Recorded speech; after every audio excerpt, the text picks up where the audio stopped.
The Kashmir files की success तो आपने देखी ही, साथ ही इसका विरोध भी एक तबके के द्वारा खूब हुआ।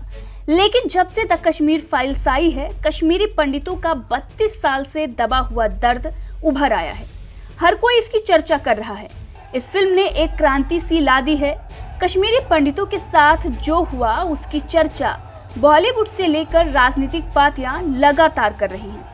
अब इसी की चर्चा करते हुए उत्तर प्रदेश की राज्यपाल आनंदीबेन पटेल भावुक हो गई और कहा कि कश्मीरी पंडित ऐसे ही सब कुछ छोड़कर नहीं आए, महिलाओं के साथ बहुत बुरा सुलूक हुआ था। दरअसल आगरा के डॉक्टर भीमराव अंबेडकर विश्वविद्यालय का 87वीं दीक्षांत समारोह मंगलवार को खंडारी परिसर में हुआ। समारोह की अध्यक्षता कुलाधिपति के रूप में राज्यपाल आनंदीबेन पटेल ने किया। मुख्य अतिथि के रूप में परमार्थ निकेतन आश्रम उत्तराखंड के स्वामी चिदानंद सरस्वती भी शामिल हुए।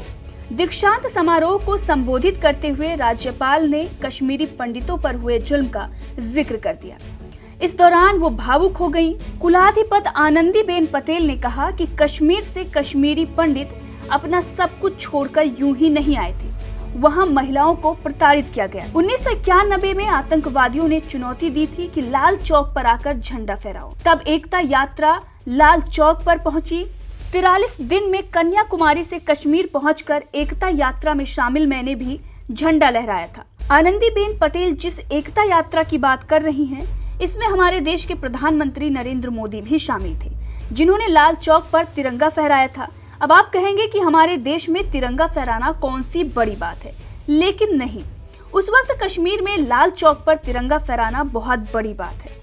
इसके लिए दिसंबर 1991 में कन्याकुमारी से एक एकता यात्रा की शुरुआत की गई थी, जो कई राज्यों से होते हुए कश्मीर पहुंची थी।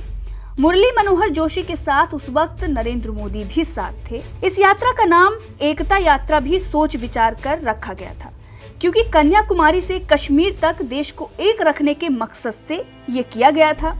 एक बड़ी यात्रा थी, ये लगभग सभी राज्यों से होकर गुजरी। मकसद ये था कि तिरंगे को सम्मान मिले और कश्मीर को भारत से अलग नहीं होने दिया जाएगा।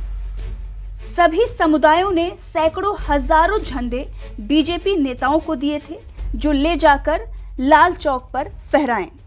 इस बारे में बात करते हुए उस एकता यात्रा में शामिल एक भाजपा नेता ने बताया कि क्यों मुश्किल था लाल चौक पर तिरंगा फहराना। उनका कहना था कि हमारे तिरंगा फहराने के पहले वहां तिरंगा नहीं फहराया गया था। हम वहां 26 जनवरी तिरंगा फहराना चाहते थे, क्योंकि ठंड में राजधानी बदल जाती थी। लोगों के पास वहां तिरंगे भी नहीं थे। मैंने लोगों से जब पूछा कि तिरंगा कैसे फहराते हैं, तो उन्होंने बताया कि तिरंगा वहां मिलता ही नहीं है। 15 अगस्त को भी झंडा वहां बाजारों में नहीं मिलता। केंद्र सरकार उस वक्त बहुत घबराई हुई थी। उसका वश चलता तो मुझे पहले ही गिरफ्तार कर लेती, लेकिन इतनी बड़ी संख्या में लोगों का समर्थन हासिल था कि वो ऐसा नहीं कर पाई। अगर वो ऐसा करती तो यात्रा को और ज्यादा समर्थन हासिल होता। अब आप समझ गए होंगे कि क्या हालात थे उस वक्त कश्मीर में। ऐसे हालात में जब कश्मीरी पंडितों को वहां से भगाकर कश्मीर को भारत से अलग करने की साजिश चल रही हो, एक एक नागरिक आतंकियों के निशाने पर हो, तब आतंकियों के द्वारा दी गई चुनौती आनंदीबेन ने स्वीकार की थी और लाल चौक पर तिरंगा फहराया था, जिसका जिक्र वो कर रही थी।